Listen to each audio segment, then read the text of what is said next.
Ace and John didn't know it, but Christian wasn't just being playful. He was developing the skills a lion needs to survive in the wild. A lot of the play that young cubs will do with one another when they will practice stalking and jumping on one another and play fighting is all part of learning how to hunt. But there is a learnt aspect, and that learnt aspect is often reinforced by play. Christian's lion instincts were surfacing, but after 4 months being raised by Ace and John, he had clearly formed a strong bond with them. He was dependent on us, but he loved us back as well. We were the closest things to him. But Christian had such a personality that he was sort of another person in their lives, wasn't he? He would always leap in, put his arms around them. They would put their arms around him. He was affectionate with us. He would jump up on us or sit on us, or he wanted to be close to us, or like a good cat, if you were reading a newspaper on the telephone, he'd want to sit on you. It was just like having a child, and it was like John and Ace were his parents, you know. He just adored them. It's the way he looked at them. You can see the love in his eyes.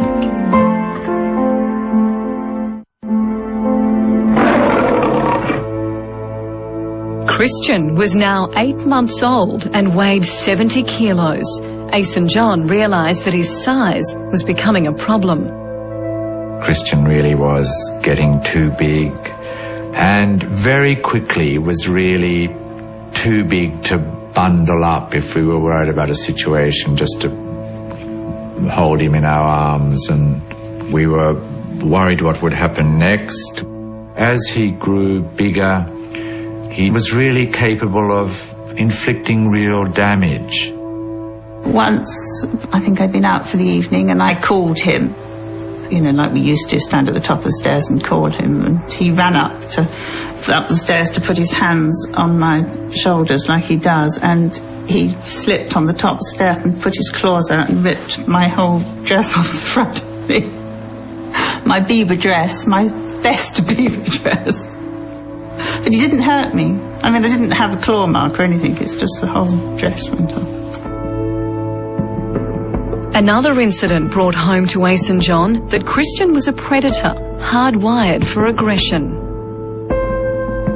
One day he found a fur belt had dropped off some customer's coat in the shop, and he picked it up, and I went to pull it away from him. And for the first time he flattened his ears and snarled in a very, very nasty way, frightening me and both of us. John came then, but signalling very clearly, I'm having this, don't try and take it away from me. Christian's rapid growth was also putting his exercise regime in peril.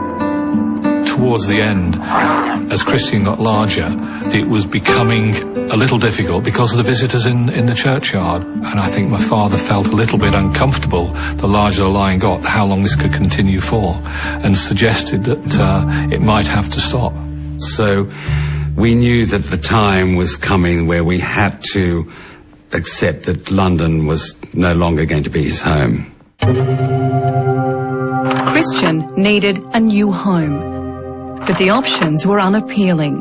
Ace and John rejected circuses and zoos.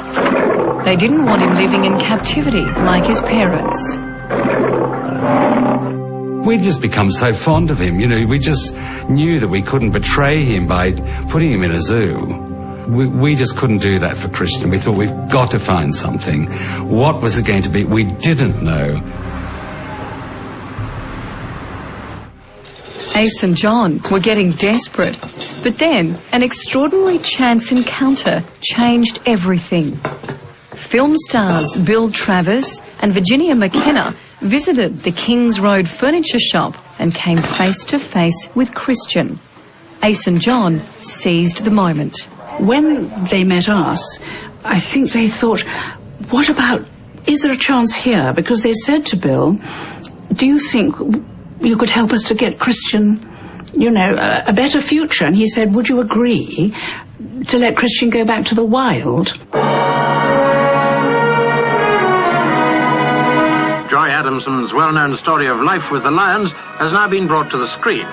It was chosen for the Royal Film performance in London. Travers and McKenna had starred in the 60s box office hit Born Free 4 years earlier. It told the true story of an orphaned lion cub, Elsa, who was successfully reintroduced into the wild.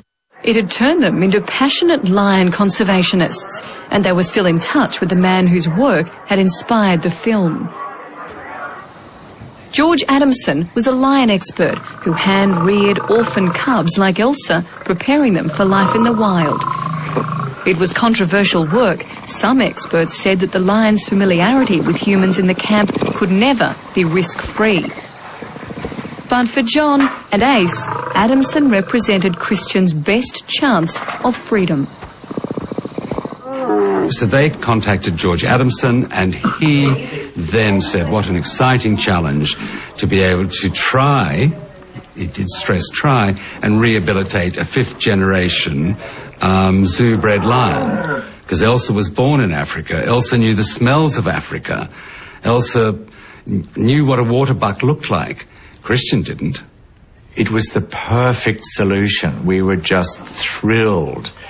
Anything to avoid a safer, longer life in confinement, in cages. So we didn't hesitate for a moment. But there was a major stumbling block. They needed permission from the Kenyan government to import Christian.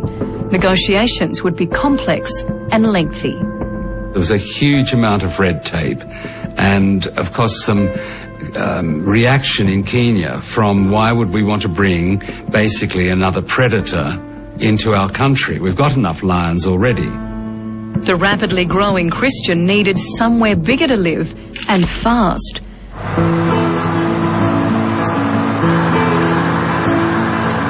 Virginia and Bill offered a lifeline. Christian could stay at their country home in Dorking, Surrey, until the Kenyans gave their verdict. It was marvellous when we first got there. You know, he jumped out and then just didn't take off, but just him walking without us guiding him, trying to lead him or control him. Scared by the scarecrow in their garden. And again, he didn't run off. He just would go ahead and investigate and then come back to us for reassurance.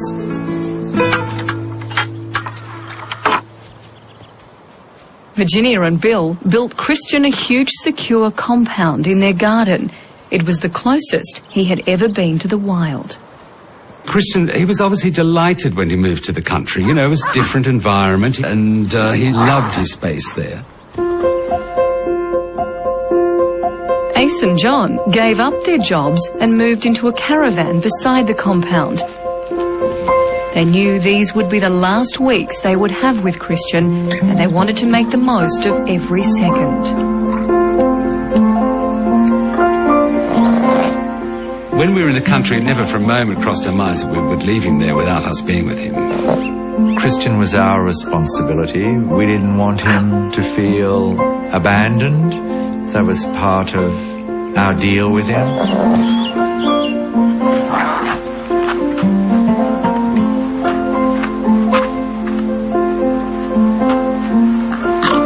It was such a pleasure to have more time with him, and yes, one did grow even closer to him and get to know him even better. They were always trying to think of ways to keep him interested. That was to stimulate him, you know, so he didn't get fed up and bored. We took him very early one morning to go to West Wittering and run on the beach with balloons.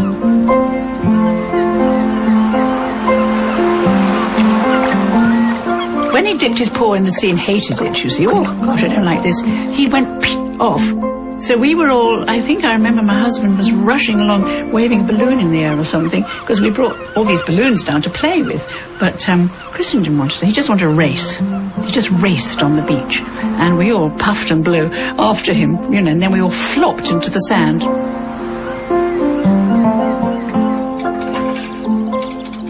4 weeks after Christian's move to Dorking, there was still no word from the Kenyan government.